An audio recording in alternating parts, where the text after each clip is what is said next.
আপনি 21 সালের পরে বলতেন বিজেপি জেতেনি, আমার টাকা জিতেছে। আপনি কত ভোটে জিতেছিলেন 21-এ? 22,000 ভোটে।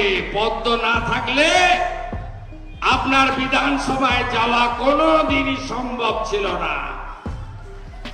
আপনি ভারতীয় জনতা পার্টির সঙ্গে বিশ্বাসঘাতকতা করেছেন। দল বদল যে কেউ করতে পারে। এই যে আমাকে দেখছেন, আমিও তৃণমূল কংগ্রেসের মন্ত্রী ছিলাম। আমি বিজেপিতে জয়েন করার আগে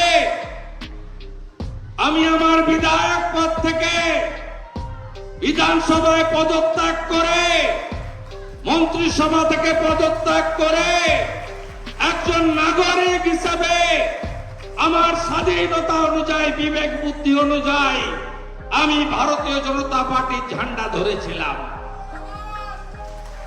আপনি বিধানসভার ভিতরে আমাদের পাশে বসে বলতেন আমি বিজেপি, আর বাইরে ওই ছিন্নমূল চোরদের প্রতীক ঘাসফুল গলায় ঝুলিয়ে বলতেন আমি মমতা ব্যানার্জির পার্টি করি, আমি ভাইপোর পার্টি করি।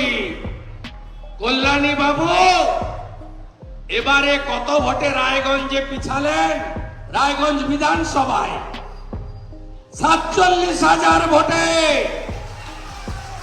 আপনাকে যারা 22,000-এ জিতিয়েছিল আপনাকে জেতায়নি, পদ্ম ফুলকে জিতিয়েছিল, রাষ্ট্রবাদকে জিতিয়েছিল, ভারতীয় সংস্কৃতিকে জিতিয়েছিল, সনাতন সংস্কৃতিকে জিতিয়েছিল, উত্তরবঙ্গের বঞ্চনা মুক্তি করার জন্য জিতিয়েছিল, রায়গঞ্জে এইমসের জন্য জিতিয়েছিল। যখন দল বদল করলেন, খানায় না পড়লে বিড়াল গাছে ওঠে না। আজকে বিড়াল যখন গাছে উঠল, ভারতের নির্বাচন কমিশন তার নিয়ম একই দলের নির্বাচিত সদস্য অন্য দলে দাঁড়াতে পারে না। 3টে গেছিল আমাদের কাছ থেকে, একা বিশ্বজিৎ দাস বাগদা, একা মুকুটমণি অধিকারী রানাঘাট দক্ষিণ, আর একটা এখানকার এই কল্যাণী। আপনারা পশ্চিমবঙ্গের জনগণকে দেখুন, এই 3টেকেই ভালো মতো হারিয়েছে 3টে লোকসভা কেন্দ্রে। কারণ কি? কারণ হলো গাছেরও খাবো, তলারও কুড়াবো। এ হতে পারে না। শুভেন্দু অধিকারীর বক্তব্য আপনারা শুনলেন। কৃষ্ণ কল্যাণী এবং মুকুটমণি অধিকারী একসময় তারা বিজেপি বিধায়ক ছিলেন, কিন্তু তারপর লোকসভা নির্বাচনের আগে আমরা দেখলাম বিজেপি ছেড়ে তৃণমূলে যোগদান করে তারা সাংসদ পদের জন্য লড়াই করলেন তৃণমূলের টিকিটে। না, কিন্তু হেরে গেলেন বিজেপি প্রার্থীদের কাছে।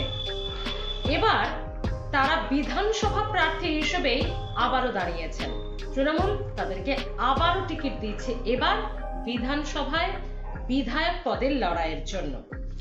তৃণমূলের টিকিটে লড়ছেন তারা।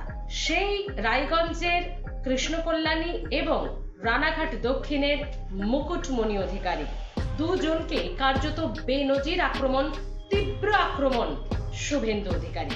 কিভাবে দেখছেন? যে বক্তব্য তিনি রাখলেন, সত্যি কি তার বক্তব্যকে আপনারা সহমত পোষণ করছেন? আপনারা বক্তব্যকে ঠিক মনে করছেন?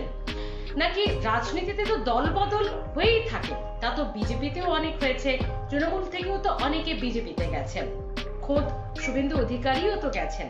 তো তার এই মন্তব্যকে কিভাবে দেখছেন অবশ্যই কমেন্ট বক্সে আপনারা জানাবেন। আপনাদের মতামতের অপেক্ষায় রইলাম। ভিডিওটি ভালো লাগলে লাইক ও শেয়ার করুন, আর চ্যানেলটি ভালো লাগলে এখনো যারা সাবস্ক্রাইব করেননি প্লিজ বন্ধুরা সাবস্ক্রাইব করে রাখুন। ভালো থাকুন, মতামত জানাতে ভুলবেন না।